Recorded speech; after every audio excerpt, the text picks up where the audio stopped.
I think I'm going to do that one video I hinted at earlier about how I became a Kemetic pagan. So, I guess we'll get started right at the beginning. Um, you know, I guess it would start off with background, how I was raised and everything. So, I was not raised necessarily in a Christian household. My mother is what I would like to call a cantankerous Catholic. Um, when my mother and my father got married, my mother was in the Catholic Church. She's adopted, so her stepfather is Catholic, and she and my grandmother converted to Catholicism, and that's how they ended up there. But my father also converted to Catholicism earlier in his life, and he had been previously married. So when they wanted to get married, they had to go to a priest, and they wanted a Catholic wedding, obviously. But he would have to get an annulment from his previous marriage, and that would have taken them a very long time. So they got married by the justice of the peace, and my mother kind of lost, I wouldn't say she lost her faith in Catholicism, because she still claims to be Catholic to this very day, but she's lost a lot of her faith in the hierarchy of the church. So they never took me, or I have two sisters. They never took us to church. I can only remember one time they took us to church, and that was when I was around 9 years old, because I was curious about church, and I was like, well, what is it like to go to church? So they took us to Easter Mass, and I never asked again to go to church. But anyway, yeah, that's my background. I didn't even know I was Catholic until I was around probably 10. And, somebody brought it up when I was a child in class, or not in class, but on a field trip. And I was like, coming home that day, and it's like, Mom, what religion are we? And she's like, we're Catholic. And I'm like, oh. But they never took me to church except for that one time. And I hated it because, it was boring. I didn't know any of the hymns. They felt so alienated, but I digress. So very nominally Christian in my household. But my interest in Egypt started at a very young age as well. I started reading about Egyptian mythology probably when I was around 8, because I was interested in Goosebumps. And one of my favorite books was, the one about the mummy, and, all that creepy stuff like that. So I was like, well, I want to learn about mummies. And obviously, there you go. You have Egypt and mummies and all that good stuff. And I was very enchanted with Egyptian mythology. And I even have a book that my parents used to own, and it's now mine, that has Tutankhamun's funerary mask and everything like that. And I was always so enchanted with that book. It's like, I would go over and over and over again looking at all the pictures, obviously because they're so beautiful, all their treasures, all the stuff that they brought with them. And I'm like, what glorious civilization, what beauty, and what wonderful deities. It's like, I remember, I don't remember my exact age, I was probably around 11 or in 5th grade or something like that, when Zahir Hawass was doing this one thing on Fox, and my parents actually taped it for me. I was able to show it to my class. And they were like excavating like what was supposedly to be the tomb of Osiris. And I was like, wait, what if they find Osiris's body? Wouldn't that prove the Egyptian religion real? Wouldn't that be cool? So, I had that inkling ever since I was very, very young. But, you know, I never ever really considered that Egyptian religion could be, you know, viable until, you know, when I was older and I found out about paganism.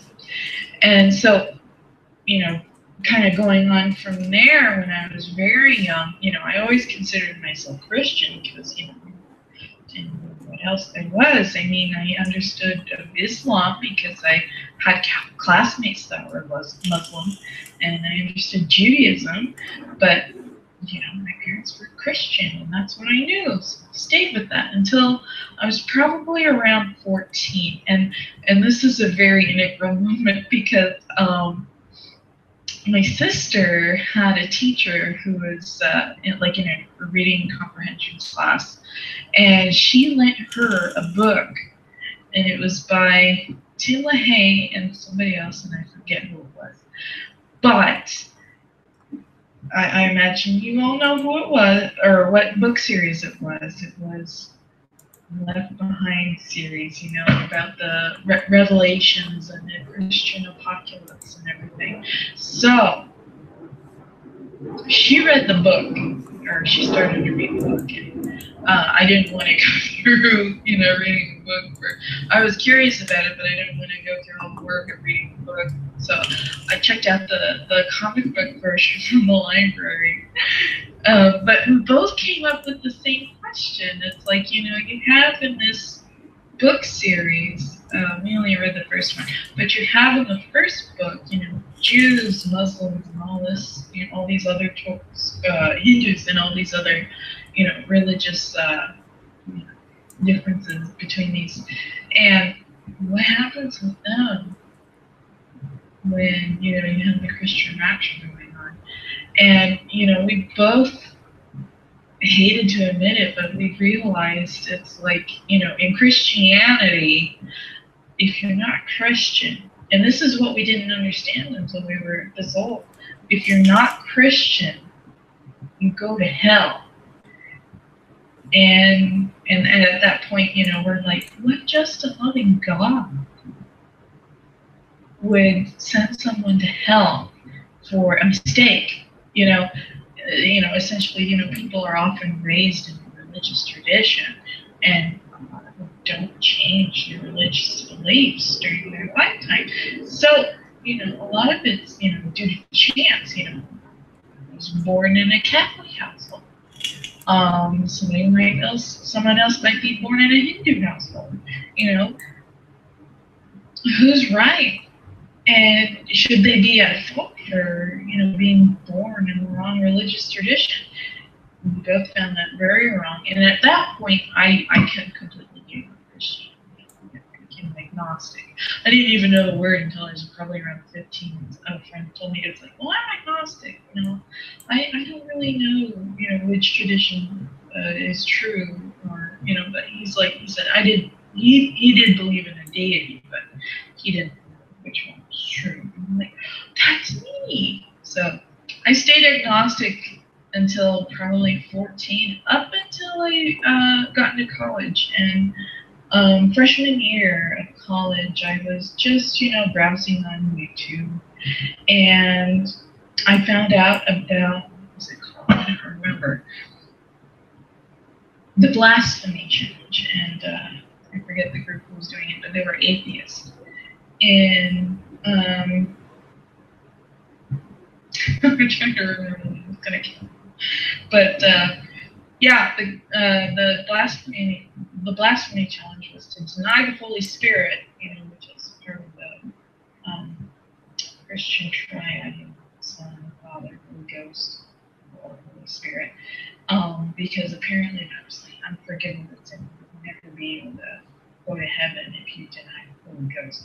And so, you know, I saw this, and being an agnostic, you know, it's like at a certain point, I was like, but this feels wrong to me. I don't know why, but it does. And so I started looking at, you know, different things like the existence of God, philosophy, and, you know, why, you know, Christianity would be true. But, you know, even though, you know, certain arguments like the cosmological argument, or, some other things, made me believe that there was a deity, something out there. I was never completely convinced that Christianity was true, and so that sort of, I struggled with that for a while, whether there was a God. And eventually, around 2008, it kind of culminated in sort of an existential crisis. And I was diagnosed with depression, like in the spring of 2008, and I was feeling, it's like, I don't know whether it was because of physiological reasons, depression, serotonin, and other neurotransmitters and everything, or was it because of, my existential crisis saying, is there a God? Is there a purpose in life? It's very difficult to determine that sort of thing. But anyway, during that summer, I kind of had a breathing period, and even ever since I started looking into whether there's a God, I was like, I wish there was a religion for me. Obviously because Christianity, I thought was pretty much didn't answer my questions. I even thought it was immoral, because it's like, who would condemn somebody to hell? But during that time, I began to ask questions. It's like, which religion do I think will be true? And I always thought that nature was spiritual. It's like ever since I was in high school, I thought, if God made anything perfect, it was probably nature. Trees, forests, how Earth works with itself. So actually, the first book I read on paganism was Elements of Teen Witchcraft, I think was the title, by Ellen Dugan. And I like her, but God bless her heart, she's a terrible poet. If you've ever read her spells or anything, she's always stumbling over her not her syntax, but the rhythm of her poetry. But I really liked the book, because it's like, oh my God, this makes so much sense. Nature is divine, and all that good stuff. But so my sister and I have a twin, and she was the same way with me when we were, it's like we're giving up on Christianity when we wrote the Left Behind by Tim Pagan. Okay. So after that, what happened after that? I read the book. I showed it to my sister. We both got into paganism. Well, let's study this. We're gonna do this whole day in a year thing, and we're gonna study it for a day in a year. Obviously, that's how the story went. We went beyond a day and a year. But obviously, Elements of Teen Witchcraft was Wicca. So how did I go into Kemeticism after that? Well, the gods that I would contact in a lot of my rituals were Egyptian, because that's what we knew. Being 9 years old and reading that mythology, that was what I was most familiar with. And so I was like, I'm gonna go, talk to Isis or Osiris. For anyone that's back then. My sister took a different path. She's more Celtic. Her into Druidry now. But I didn't want to limit myself to just one family at the time, because it was still pretty fresh in my practice. And so I was like, well, I'm going to move around and take it slow and everything like that. I did join an eclectic Pagan group back in 2008. It was October, and our first one was someone, so that was a pretty interesting experience. But I've been a part of that group ever since, but I've always been practicing on my own a lot. And It was around 2009. It was a Lunasa ritual, which it's a pretty funny story how I got more into Catholicism because during that Lunasa ritual, or not during the ritual, but after the ritual, it was like a camping trip. I drank a lot, and got pretty drunk at the ritual. But afterwards, during like around 2 weeks afterwards, I was like getting this feeling of look at sacrament, look up sacrament, and I had never been that interested in sacrament very young or before because my favorite deities were like Anubis and Mass. Sacrament wasn't really in my periphery until after that new ritual. So I did look it up, and after reading about sacrament, I was like, oh my god, this is a deity after my own heart. Because I've always been interested in biology, especially, but also infectious diseases, and as many people know, she's the Lady of Pestilence. She's a deity who inflicts plagues and heals people and stuff like that. So it's like, oh my goodness, deity after my own heart. So I began to do lots of rituals with her and other Egyptian deities at that time, and I just kept going over it and over and over it until I started reading about it. And I think I'm going to dedicate myself to this pantheon because they're the ones I'm most familiar with, the closest with. And I love them. I don't feel the same way about the Celtic deities. I don't feel the same way about Wicca. I don't feel the same way about any other tradition. So I dedicated myself to sacrament, and that's pretty much how it's been for a long time. I do have other big deities I'm very close to at this point. Jehuti, obviously, because when I got into paganism and Kemeticism, I was in college, and I will say, as long as there's a finals week, there will be prayer in school. Other than that, I've been doing a lot of research on my own. Egyptology books. I already have quite a few, even before I was Kemetic. But and if any of you know about Sharon and her Kemetic how-to guide, I really like that, and I have both of her books, the 2 books that she has, and I found them very useful. I'm still going on. I'm pretty young, 25, and so I'm just sort of little in terms of how many other people have been practicing paganism for the longest time, but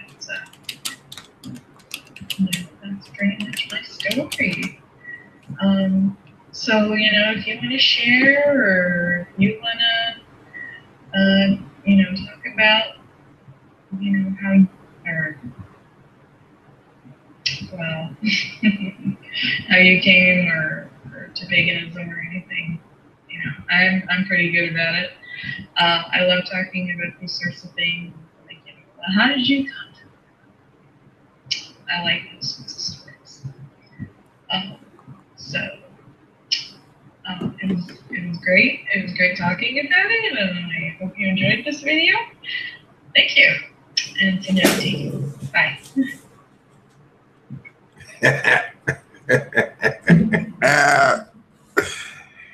Now, when the white girl went and studied it, she didn't have the nigger slave mentality. She could appreciate it for what it is. Kemetic paganism. The white girl ain't got no pretenses about it. She don't mind calling it what it is. She can identify with it. She was a Catholic. That's Christian paganism. That's what Brother Jabari was. He was a Christian pagan, and then he turned into a Kemetic pagan. Perfect fit. Y'all niggas don't want to accept it. You know, I don't make this shit up. I don't know how this shit comes to me. Must be divine guidance. Because I just be sitting here and up pop the motherfucking pagan.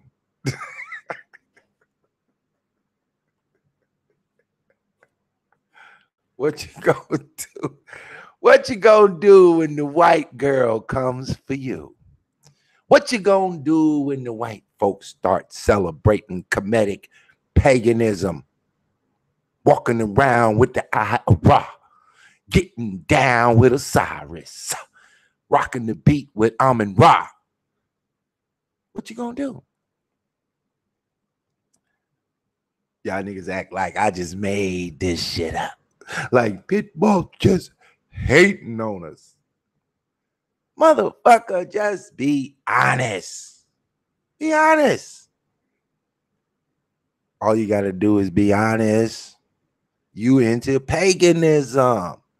It's all good in the hood. Ain't nobody tripping. Yeah. Ain't nobody tripping. You dig? Ain't nobody tripping, man. Ain't nobody tripping. Ain't nobody tripping. Ain't nobody tripping. Evening, everybody. Mary again. For the most part, all I've got to say is my surgery is going to be in a couple of days, and so, you know, that's going to be pretty interesting. But other than that, not too much has been happening.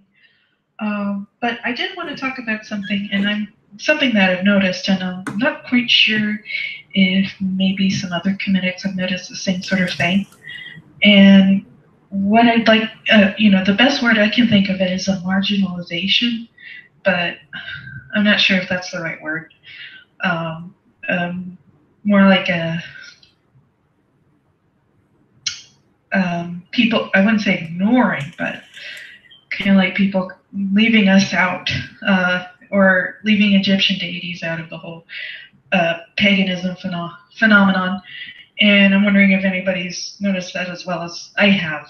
And so, my first question is it real? Do you guys think it's real? Because what I found is that, there's kind of not only is there a lack of Kemetic or like groups or Egyptian groups, or like Kemetic, or not Kemetic, but Tamarine Wicca, those sorts of groups, or even like eclectic groups that recognize Egyptian deities in some fashion.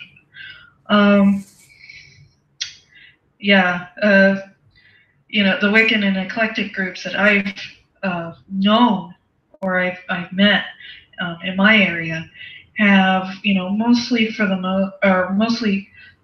recognized, just like a god and goddess construct, or or European traditions like, Greece, or the Asatru, or Celtic deities, different pantheons like that. And they don't really go very far out of Europe, not to recognize deities originating from Asia, like, Shinto or Chinese beliefs, or Hindu deities. I do have a friend who worships Kali, but that's about as far as it goes, as far as I know. I do have other friends who are part Native American, and so I've been introduced to, different Native American beliefs and different things like that, or practices. And, obviously that can be a touchy subject with the Native American religious beliefs and everything like that. But for the most part, all the groups that I've been a part of or I know about don't really recognize Egyptian deities, or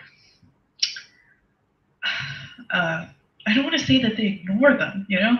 It's like they ignore them without even knowing it. It's like an inadvertent leaving out, I guess you could say.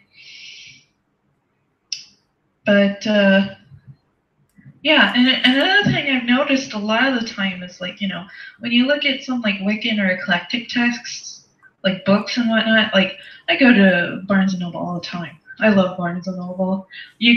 I hate it sometimes because it's like, you know, whenever I go into a bookstore, I can't leave without purchasing something, you know? But, you know, I go to the metaphysical section or the New Age section, you know, the area where they have, um, you know, all the pagan or Wicca or New Age books, and they don't really have anything in the way of Kemetic or Egyptian books. I mean, like not even in a more general pagan perspective. You know, the most I've ever found was this one called, I forget what it was called, but it was similar to another book that I have where you do like guided meditations or path working with Egyptian deities, and that was about the extent of it. I mean, usually when I go to a bookstore, you know, looking on books about Egyptian religion, it's, you know, the world history section that I go for, not the New Age section, which is kind of a shame, really, because, you know, you do have a few books, you know, that are like introductory Wicca or, you know, something to that effect, and they're, you know, giving introductions to, you know, certain pagan deities, and they do include, you know, some of the most popular Egyptian deities like Asar or Osiris and Anubis or Enbu.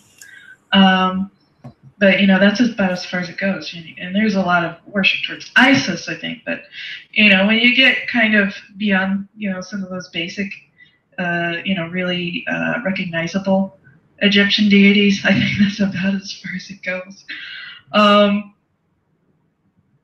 And one thing that's really gotten to me is that you know, sometimes when you hear about definitions of paganism, you see people saying, well, it's the indigenous religions of Europe. And it's like, what about me? Am I not part of the movement? And I can understand, like, there's some like Afrocentric groups who don't like being lumped into paganism, but in terms of the definition I hold to, you know, a lot of these polytheistic, non-Christian, you know, or pre-Christian religions, you know, I think pagan or Kemeticism falls under that definition of paganism, and, you know, we should, you know, be all friendly friends with all the Druids and Asatru and Roman Reconstructionists and everybody else.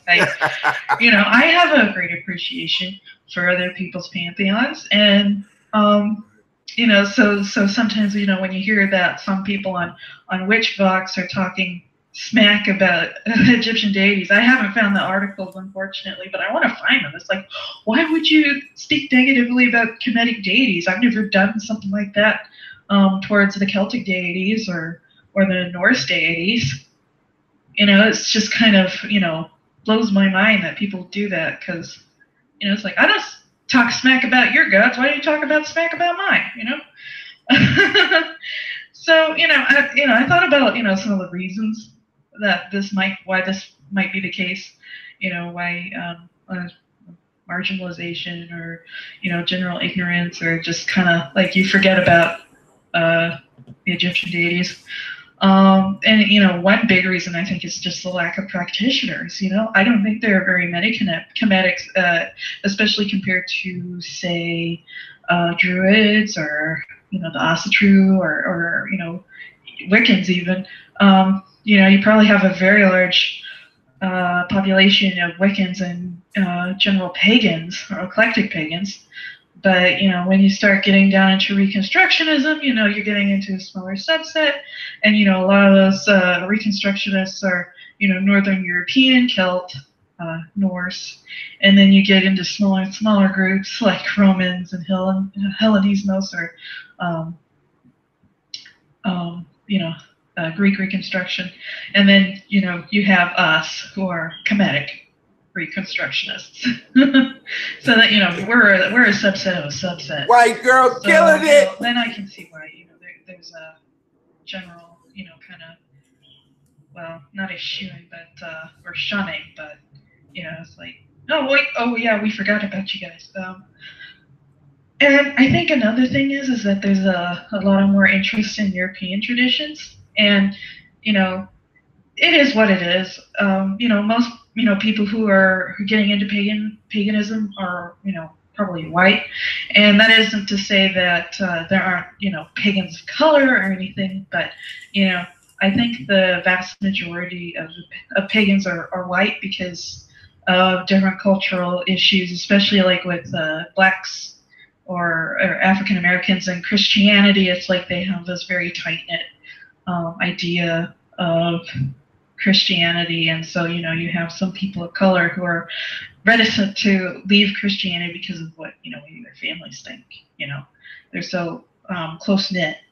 But and like for a lot of Caucasian people, they don't have that kind of problem. So you get a lot of people who are a lot of Caucasians, and they want to know what their ancestors did for before Christian times, and so they want to try and look into their ancestral religion, and that obviously a lot of the time that's Celt, Norse, maybe Roman, maybe Greek, that sort of thing. So there is a very large focus on Europe,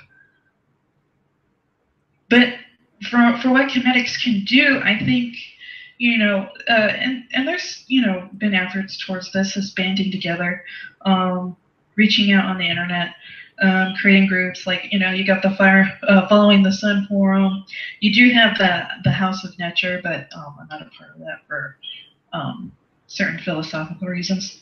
And then one of my examples is speaking up in an eclectic group. I belong to an eclectic group, and for the longest time we've been doing Wiccan style or Druid rituals, and so I brought up at a meeting once, it's like, why maybe we could do a Kemetic ritual. And the high priestess, she was pretty gung-ho for it. She's like, oh yeah, that's great, because one thing that they had wanted to do for the longest time is introduce different traditions during our full moon rites. So they didn't have a whole lot of takers for people who wanted to, introduce different traditions, like, maybe Gardnerian Wicca, or a Druid ritual, or, you could go on, or a Native American or something like that. So I guess I was the first volunteer, and so that's the way I'm gonna try and introduce Egyptian deities to my group. But in conclusion, I do want to say there's a lot more to paganism than just the whole European pantheons, and that's a wide swath of the gods that might be out there. But we shouldn't lock ourselves into one civilization or into one continent. There are plenty of awesome deities from my studies, in Japan, China, Africa, the United States, Hawaii, Polynesian cultures. And so I think it serves the pagan community better if we kind of take a larger look at global religions and deities from around the world. And so, when you start, into paganism, yeah, take a look at all the European deities that are out there, but, reach out, look at some more. I still study comparative religion, even after I've, kind of chosen my path. So, we can all gain a better appreciation, even if we don't, take up a different path, than, eclectic paganism or Hellenism or any of those European traditions. There's still a lot to appreciate. So that's all I have to say right now.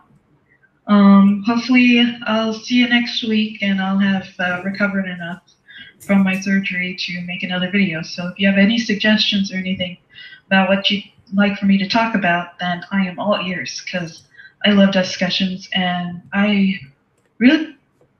want you to talk about why it's racism among pagans.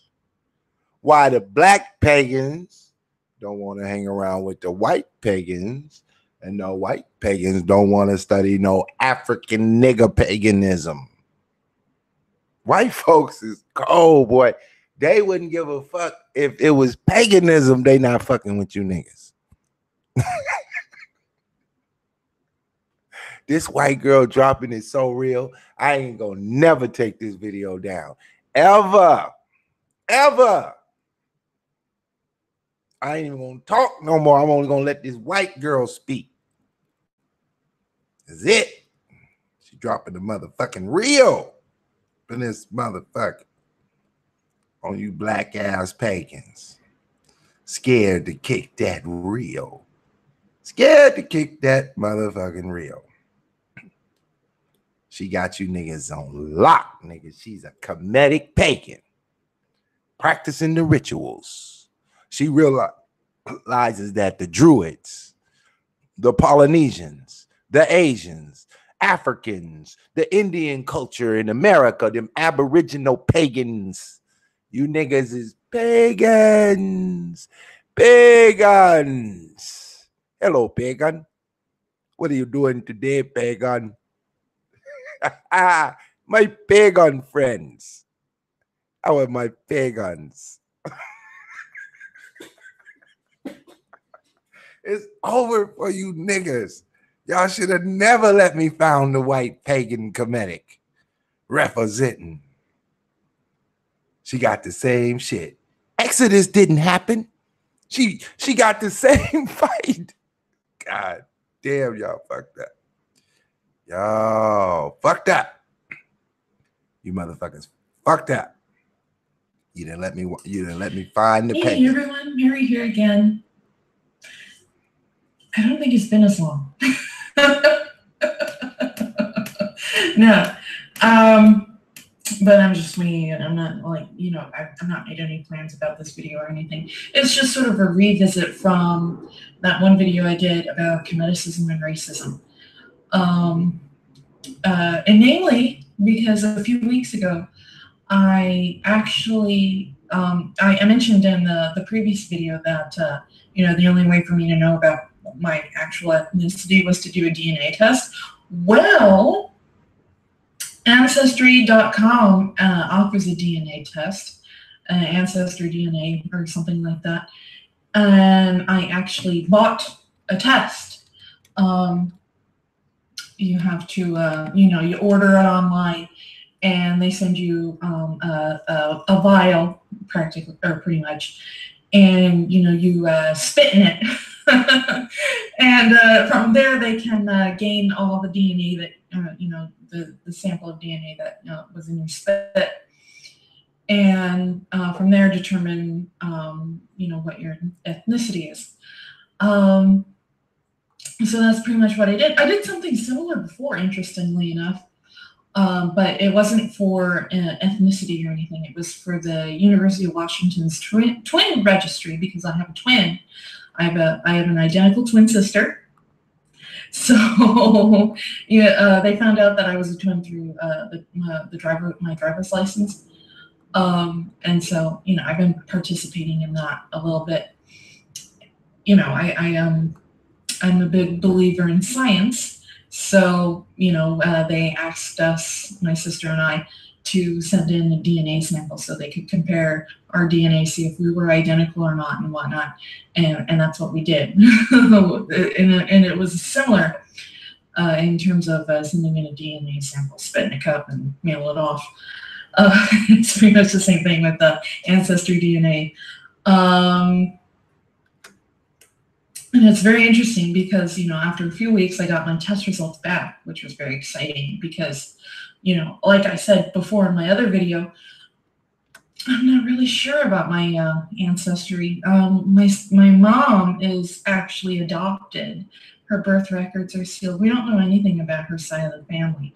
I do know a bit about my dad's side, but not very much because, you know, a lot of it's sort of kind of hearsay from my aunt who passed away. She did genealogy, and then she was telling stuff about about our family to my dad, and he was telling it to me. So, you know, it's sort of like a game of telephone. But anyway, I sent off my DNA sample. They gave me my test results back, and this is sort of what I got. I'm pretty much 100% European. I was actually kind of surprised because there were some things that I was kind of hoping for, you know, a little like a bit of a mishmash, because, you know, being an American, you know, it's like, you know, Americans are a melting pot, and you know, even though I look white, you never know what I could have in my DNA. You know, there could be African American or African DNA, or there could be Native American DNA. You never know who married whom. But in this respect, I was pretty surprised to find out that I'm just, you know, full European. The biggest one is Great Britain, which is 28%. And I'm looking at the test results right now. From Ireland, it's 27%. Scandinavia, which is, you know, the Nordic countries like Norway and Sweden and all that, 22%. Iberian Peninsula, and I was like, wait, what is that? It's pretty much like Spain and Portugal. 12%, and Western Europe, which is like Germany, 7%. And that was a bit surprising because, you know, my dad told me, from at least on his side of the family, it was English, Irish, and German. Well, it doesn't seem that there's a whole huge German component in my DNA, at least. Obviously, my mother doesn't know, although there is speculation that she came from an Irish family. So, but I only brought this up because, you know, it's like with the Kemeticism and racism video, it kind of goes back to, well, you know, why am I not worshiping the gods of my ancestors? You know, according to this DNA test, I should be worshiping, I guess, the gods of the British Isles. And I guess another question would be, has this changed my views at all about paganism, and that hasn't made me more interested in Celtic mythology or anything like that? And I would say it hasn't changed it. I've read about Celtic mythology, and I have a working knowledge of it, you know, and if I have any questions at all, I can ask my sister, because she's a Celtic pagan, and she knows a lot about this stuff, more than I do, because she's taken classes about it in college, like Celtic history and stuff like that. So, you know, if anything comes up like that, you know, I can ask her. And I think it is important for people to have a working knowledge of, you know, where they hailed from, and like the mythology from the people that are their ancestors. So, yeah, that's one of the reasons why I read about Celtic mythology in the first place, because I knew about the English and Irish ancestry. So I was like, well, you know, you know, the nature called me, but I think, you know, this is a good thing to study. And after learning about my Scandinavian heritage, apparently there's I imagine that there's a few Vikings in my family tree. It's like, you know, looking at my results, it's like, oh wow, it kind of is, you know, kind of shows the crazy history that Europe has. You know, it's like this tiny little continent, or part of a continent, not a whole lot of land space. And that's probably maybe another subject for another video, why, you know, Europeans can be so violent. It's like, you know, Europe is such a small continent that, you know, you don't have a lot of resources, and you have a large amount of people on that continent. you're going to get a lot of fighting. And so you have, the English fighting the Irish, the English fighting the Scottish, English fighting the Germans or French, and everybody fighting each other for resources. So I think it's sort of like a mini hypothesis of mine why Europeans have been so into colonialism and subjugating other people, because they're just, they've been in a warlike situation for most of their history. Anyway, that's another video. But yeah, I was going back to that, the Scandinavian thing. Yeah, probably there's a few Vikings in my family tree who decided to get frisky with some Irish or English ladies, something like that. Who knows? But that makes me want to read the Eddas or something like that. With Norse mythology, I wasn't initially interested in it, but I think I should at least have a working knowledge of it. And there's different things too. Like last weekend, my sister and I went to this one festival that's in Belfair, Washington. It's a Celtic festival, and so they have like Irish dancing and games and bagpipes and Celtic artwork, being sold at vendors' booths and different things like that. And so that was fun. I even actually, strangely enough, got this necklace here, or the pendant, really. It's an ankh, strangely enough. It's a Celtic Highlands festival. I found an ankh at a vendor's booth. It has a piece of Baltic amber in it. So I was like, score! Because it's like, I don't know about any of this stuff. I like the Celtic tree of life, that one symbol. But that's probably just me and my love of trees and ecology and stuff like that, being everything's connected. So yeah, I mean, I guess that's the way I get in touch with my ancestors. I don't take up the religion of my ancestors, but I do appreciate their culture. So, there's lots of different ways that you can appreciate your ancestors. You don't have to take up the religion. And you're not locked into a specific religion or anything due to your ethnicity. It's who calls you, pretty much, I think.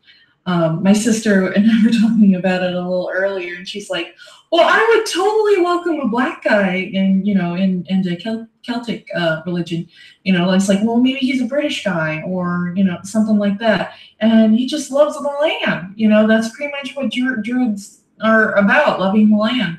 And if he's like a guy who, loves, his country, or like a British guy who loves his country, she welcomes him with open arms. It doesn't really matter about ethnicity. It matters about what's in here.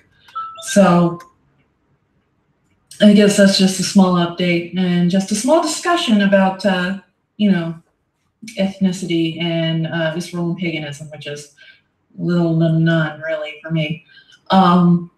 So, if you want to talk about it or you have any stories of your own, let me know. Thanks, and Sanepti. Bye. Hello. This is my nut tut. Hold on. Be strong. When it's on, it's on. Hold on and be strong, because when it's on, it's on. We have now come into the consciousness of the white pagans, the white Kemetic pagans. It's so good to hear somebody who ain't sharing no lies. White girl telling the truth in the booth. You niggas know that you're pagans. You niggas know you're Kemetic pagans. Come on and be honest. Ain't nothing to it but to do it. Ain't nobody gonna hurt you, pagan. We ain't gonna put your pagan ass on a stake and light your ass on fire. You hear the white girl? I'll be calling on my ancestors.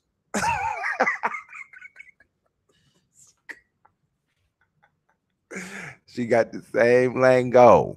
Lingo. Just like the Django. What y'all gonna do with the white girl? White girls repping that Kemetic pagan. What y'all gonna do? Y'all know what to do, huh? She done busted y'all out. She know all about you pagans. She know all about you. You want to hear her talk about Christianity? You want to hear how cold she sound? You want to hear if she sound just like she should be a star member on Black Magic 363? She'll fit right in with the Sonetta Cast TV. She hate that Christianity. Just like you, pagan. Hold on, her video kind of low.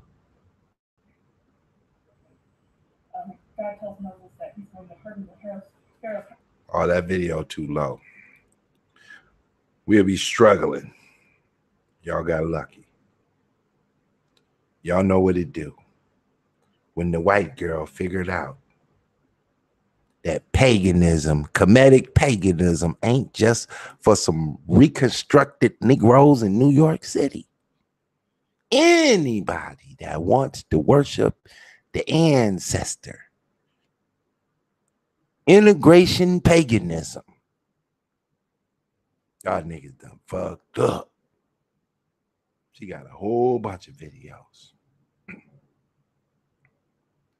She had a whole bunch. She repping that black shit too, boy. She got the Kemetic plant series. You niggas ain't ready. Y'all not ready. It's going down. She gonna represent for y'all one more time. One more time. Because y'all love this shit. Hey everyone. We're here again. The lighting is horrible in this room. As you can see, I am in a new place. I recently moved. So it's a bit different. What can I say about moving?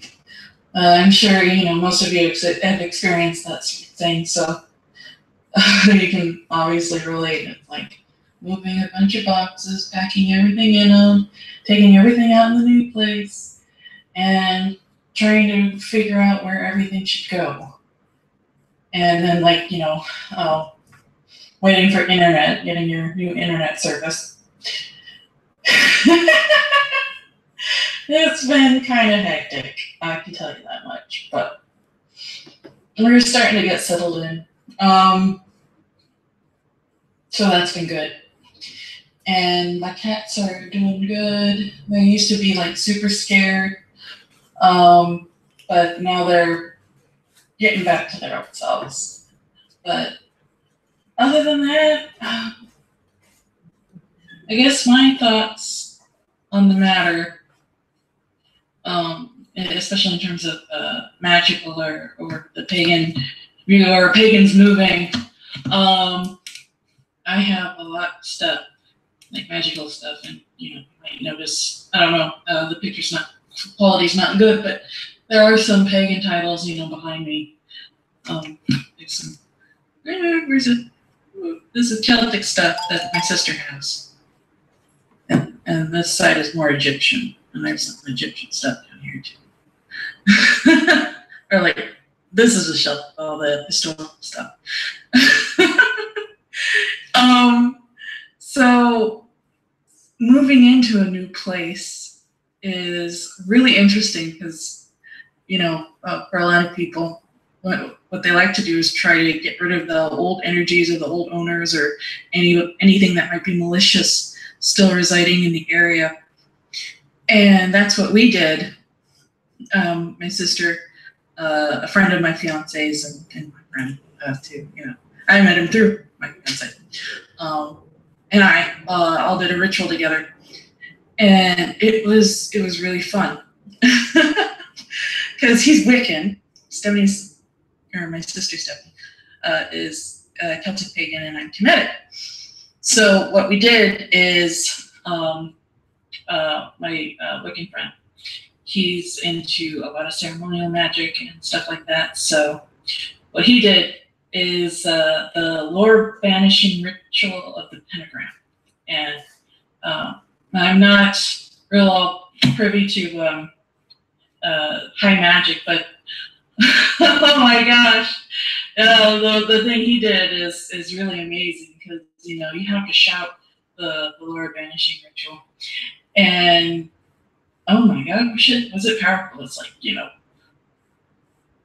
the idea of it is to get rid. It's like almost scouring, or like an EMP, pushing away all the negative forces that could possibly be in this particular location. And it did feel like that. It felt like a wave coming over every time he was shouting in the four directions, and it's like, oh, holy crap, that's awesome, do it again. And then after that, I did the rite of overthrow Apep.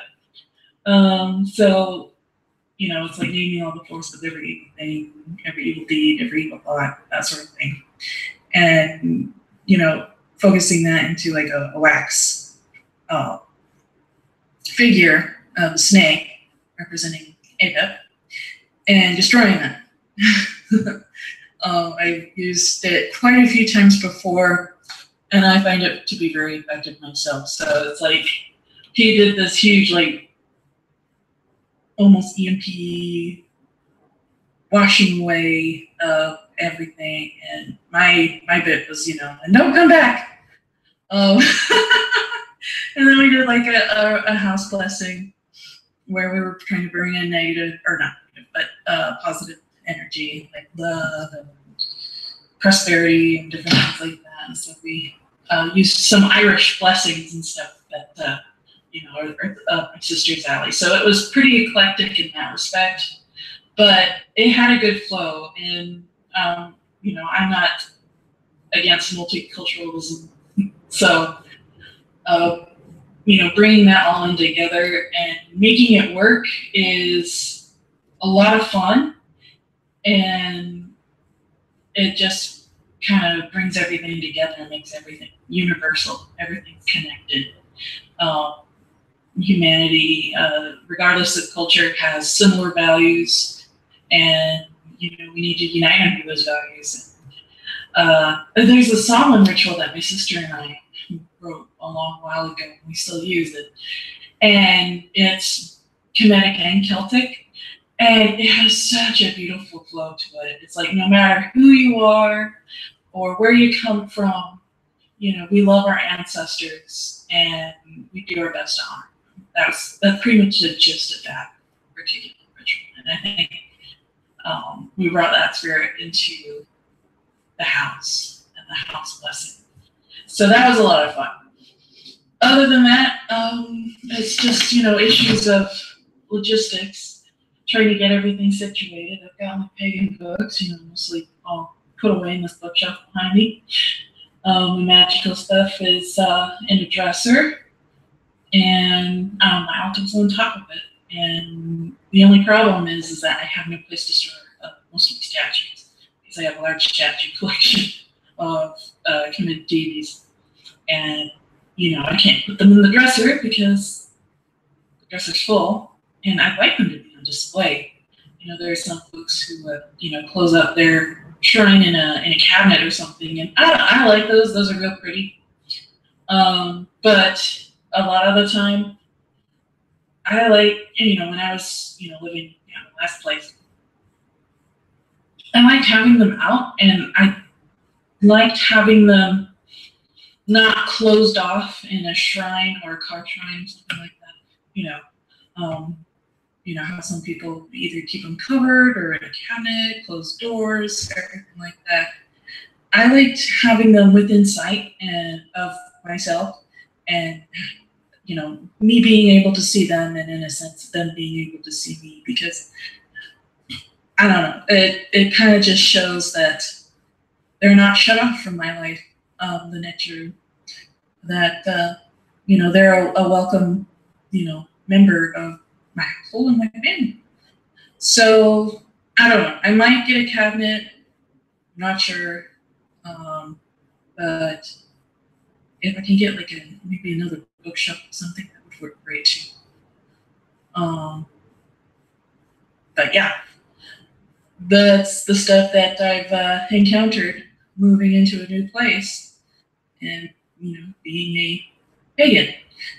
And I guess it can apply to most anybody. So, if you've got any good stories about moving in and trying to figure out, where everything's going to go and what your plan is for your shrine, your altar, what you did for house cleansing, that sort of thing. Let me know in the comments because it's always fun to share stories. So thank you and Synapti.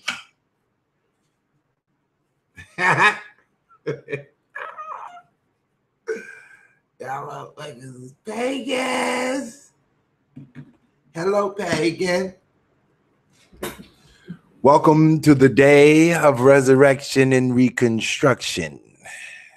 Get out and get you an onion, a drop of olive oil, 2 tablespoons of cat blood, a crushed cockroach, a lemon peel, and a Sarnetta award.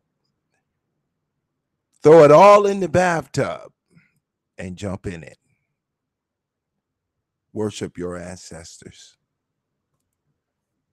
This is the day of the living dead. Kemetic paganism.